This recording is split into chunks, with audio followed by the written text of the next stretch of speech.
Voilà le fil de mes pensées. Ma famille, mon business, les factures, le planning des enfants, mon business, les clients, les courses, la bouffe, le ménage, le linge, les mails, mon business. Mais pourquoi les journées ne font que 24 heures? Et moi dans tout ça? Putain, mon cerveau va exploser. Bienvenue sur le podcast de Boss Équilibré, le podcast des entrepreneurs aux mille et une vies. Je suis Marie-Pierre, coach en organisation et entrepreneur depuis presque toujours. Si tu veux développer ton business sans t'épuiser et sans t'oublier, tu es au bon endroit. Je sais que tu n'as jamais le temps, mais dans la voiture, sous la douche, pendant les courses, prends ces quelques minutes pour toi et profite de ce nouvel épisode. Bonne écoute! Hello et bienvenue à toi dans ce nouvel épisode de Boss Équilibré.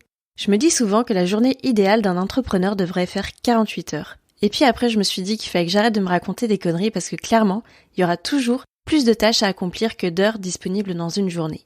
Et je ne parle pas que des tâches que tu as réussi à poser dans ta to-do list, je parle aussi de la multitude de tâches ou projets qui circulent dans ta tête sans arrêt, du matin au soir. Donc si ta to-do list déborde, si ton cerveau est au bord de l'implosion, si ta charge mentale est au max, c'est qu'il est temps de différencier les priorités et les urgences. Si je te demandais quelle est la tâche prioritaire de ta journée, la seule et l'unique, est-ce que tu saurais me répondre du tac au tac? Si c'est le cas, bravo! Mais si tu hésites, c'est peut-être que tu as du mal à prioriser tes actions et que tu es plutôt du genre à pas te poser la question et foncer tête baissée en te laissant porter par le flot de ta journée, ou bien que tu actives régulièrement le mode pompier pour éteindre les feux à droite et à gauche. Personnellement, je suis tellement passionnée d'entrepreneuriat que depuis une dizaine d'années, j'étudie les récits de vie des personnes qui entreprennent, croient en leurs rêves et les transforment en réalité. Et un des points communs de toutes les personnes qui passent du point A au point B sans s'épuiser, dans une liste de tâches interminable, c'est leur capacité à prioriser et se concentrer sur les choses importantes. Sans priorité, tu peux passer inlassablement d'une tâche à l'autre, parfois sans aucun lien, sans aucune valeur ajoutée à ton activité, tu perds ton temps en t'éloignant parfois de la mission qui devrait être prioritaire, et pire que tout, tu perds ton énergie en faisant la girouette. L'ironie du sort, c'est que tu serais tenté de me dire que t'as pas le temps de te poser pour mettre à plat toutes les tâches que t'as en tête. Mais si tu adoptais un autre regard sur cette situation et que tu voyais tout de suite le bénéfice. En prenant le temps de te poser quelques minutes pour réfléchir à tes priorités, poser les tâches que tu as en tête, tu vas pouvoir gagner en efficacité. Tu vas enfin prendre le pouvoir sur ton emploi du temps en décidant de ce qui est prioritaire. Tu vas pouvoir déléguer des missions qui sont pas forcément réalisables par toi et tu vas même pouvoir dégager des tâches qui ne valent même pas la peine de polluer ton esprit. En bref, tu vas arriver plus vite à tes objectifs et tu vas te libérer d'une charge mentale qui était en train de grappiller ton énergie petit à petit et tu vas réduire considérablement la pression. Je te le dis souvent, mais ton temps est limité. En éliminant les tâches non essentielles, tu gagnes du temps pour des actions où tu auras ta valeur ajoutée. Des actions qui comptent vraiment et qui te permettront d'avancer. Je suis certaine que tu es en pleine conscience de tout ça et que tu as maintenant envie de te concentrer sur tes priorités. Et là, c'est le flou artistique. Évidemment, je vais pas te jeter la pierre parce que d'instinct, dans son entreprise, on a l'impression que tout est toujours urgent, important et prioritaire. D'ailleurs, on sait pas bien faire la distinction entre tous ces termes. Concrètement, qu'est-ce qui se passe dans ton quotidien d'entrepreneur? Tu fais une to-do list à rallonge, et là tu crois que t'es seul face à ta to-do list, mais non. Il y a ton cerveau qui rentre en jeu. Ton cerveau, il peut être ton ami si tu le muscles, mais il peut aussi être ton ennemi. Lui, il va te dire que ça va être trop bien de cocher le plus de tâches possible, et toi, tu vas pas forcément prendre les tâches les plus importantes, celles qui sont les plus compliquées, celles qui te demandent beaucoup de concentration, parce que c'est pas hyper agréable. Est-ce qu'il n'y a pas des journées où tu fais plein de petites tâches et pourtant t'as l'impression d'avoir avancé à rien? C'est ce qui s'appelle une journée contre-productive. C'est pour cette raison qu'il existe plusieurs outils qui permettent de t'aider à prioriser. Et moi aujourd'hui j'ai envie de te parler de l'outil le plus simple à utiliser, même s'il a un nom un peu barbare. Prépare-toi à rentrer dans la matrice, je t'emmène découvrir les secrets de la matrice d'Eisenhower. Eisenhower, ça a été le 34e président des États-Unis et très certainement l'un des plus productifs d'entre eux. Il est connu pour avoir dit une phrase qui est restée: ce qui est important est rarement urgent, et ce qui est urgent est rarement important. Et c'est de là qu'est né l'outil qui porte son nom, une matrice simple qui peut être griffonnée sur un coin de table à n'importe quel moment de ta journée et qui consiste à classer tes tâches en fonction de l'urgence et de l'importance. Ok, je te préviens tout de suite, si t'es en train de conduire, de courir, de faire la vaisselle, écoute simplement cet épisode sans te prendre la tête. Je t'invite par contre à y revenir un peu plus tard lorsque t'auras un moment pour te poser devant une feuille. Dans un premier temps, je voudrais que tu visualises simplement cet outil. Tu te retrouves face à une feuille et tu la divises en 4 parties égales. Tu te retrouves donc face à 4 cadrans. À l'horizontale, au-dessus de ton premier trait, nous avons ce qui est important. Toujours, à l'horizontale, au-dessous de ton trait, tu as ce qui n'est pas important. À la verticale, à gauche de ton trait, tu as ce qui est urgent. Et à droite de ce trait, ce qui n'est pas urgent. Ta matrice d'Eisenhower est donc composée de 4 cadrans. Le premier en haut à gauche, ce qui est important et urgent. Le deuxième en haut à droite, ce qui est important mais non urgent. Le troisième en bas à gauche, ce qui n'est pas important mais urgent. Et le quatrième en bas à droite, ce qui n'est pas important et pas urgent.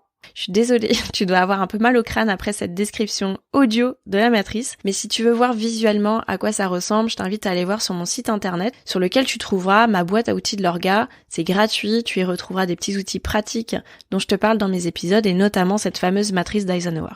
Juste avant de te donner la méthode pour remplir ces 4 cadrans, je pense que dans un premier temps, c'est nécessaire de discerner ce qui est important et ce qui est urgent. Les tâches importantes, c'est celles qui vont te faire avancer dans tes objectifs, pro ou perso d'ailleurs. Elles sont pas toutes urgentes, et c'est d'ailleurs sur celles-ci qu'on a tendance à procrastiner. On sait qu'on doit les faire, c'est important, mais on a tendance à les repousser pour plus tard. Les tâches importantes, elles sont au service de ta vision et de tes objectifs.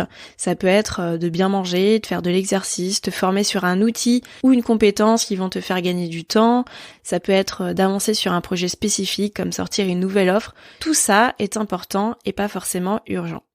Et puis à côté de ça, il y a tout ce qui est urgent, avec une échéance fixée, avec une action immédiate. Ça peut être une tâche imprévisible, mais ça peut être une tâche avec une deadline particulière, comme par exemple ta déclaration d'impôt que tu traînes jusqu'au dernier jour de l'échéance, voire après. C'est du vécu.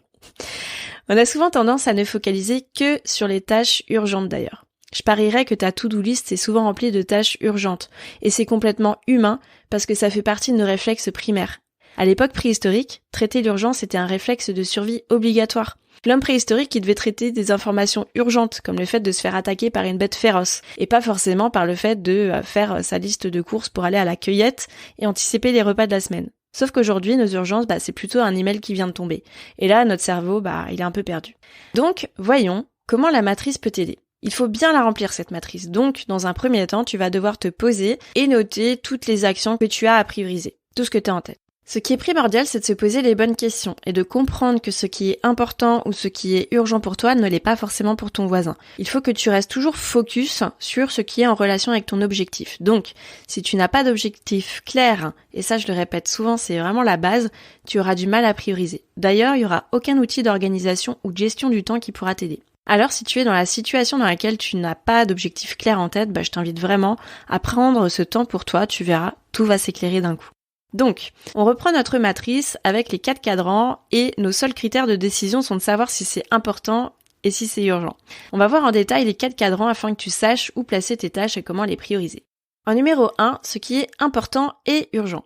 Ce sont les tâches que tu dois faire immédiatement et sans délai. Peu importe ton organisation du moment, tu dois t'adapter de façon à faire ces tâches en priorité. Ce sont des tâches qui doivent être réalisées par toi-même car elles ont une importance et tu dois être certain du résultat. Ça peut être un projet à rendre, un rendez-vous important, une réponse à un mail qui est vraiment très décisif, ta déclaration d'impôt qui arrive à échéance. Si la réalisation de ces tâches n'est pas effectuée le plus tôt possible, elles peuvent avoir des conséquences négatives sur ton travail. Ce qui est intéressant, c'est qu'avec le temps, les tâches de ce cadran pourront se déplacer dans le cadran suivant, important et pas urgent, parce que tu les auras anticipées et planifiées.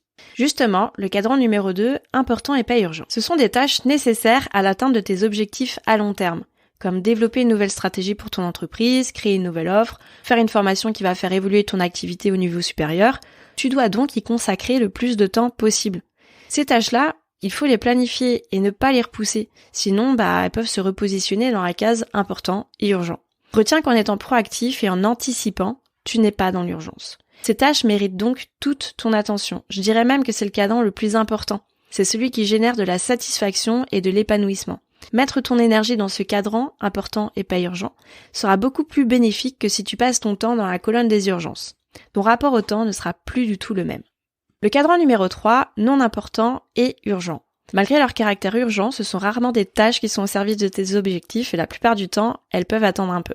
Ce sont des tâches qui la plupart du temps peuvent être déléguées parce que les réaliser toi-même, ça va te faire perdre du temps au lieu d'en dégager pour de vraies tâches importantes. Ici, on va retrouver les mails, les services demandés par des amis, la gestion des réseaux sociaux, toutes les notifications du monde, et la plupart du temps, ce qui est important pour d'autres personnes l'est pas forcément pour toi. Ici, Si tu peux pas encore déléguer certaines tâches, je t'invite déjà à temporiser les demandes extérieures, les demandes des autres. Les emails par exemple. Si tu réponds pas dans la minute à chaque email qui atterrit dans ta boîte, y a rien qui va se passer de grave, pas de panique. Le cadran numéro 4, ni important, ni urgent. Alors là, attention pour les oreilles sensibles, c'est la partie qui fait mal, c'est celle qui pique un peu. Eisenhower, il était catégorique sur les tâches de ce cadran.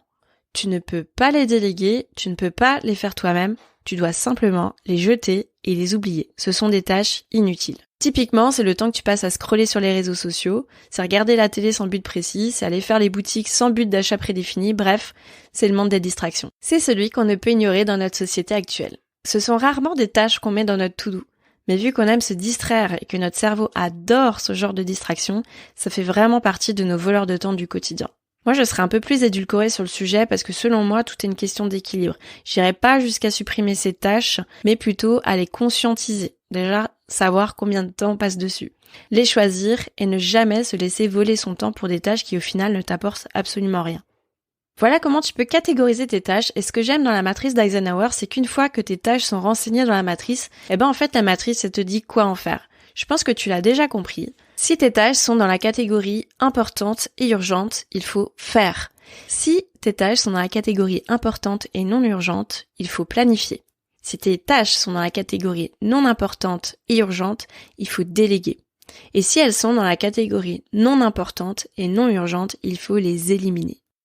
Cette méthode m'a toujours été très utile et franchement, elle est à la portée de tous. Tu peux l'utiliser pour faire un point sur ton organisation à l'instant T, mais tu peux aussi l'utiliser ponctuellement. Si tu te sens complètement débordé et sous l'eau, tu prends un papier, un crayon, tu traces 2 traits et tu fais un arrêt sur image de ta vie pour reprendre le pouvoir sur ton temps. C'est déjà la fin de cet épisode, merci d'avoir écouté jusqu'au bout. Si ce podcast t'a plu, je t'invite à lui mettre une note et un commentaire sur la plateforme d'écoute que tu utilises. De 1, ça permettra de le faire connaître et de 2, ça me fera un immense plaisir de te lire. En tout cas, un grand merci de ton temps et de ta contribution, c'est grâce à toi que je peux continuer à faire vivre ce podcast. Je te dis à la semaine prochaine pour un nouvel épisode de Boss équilibré.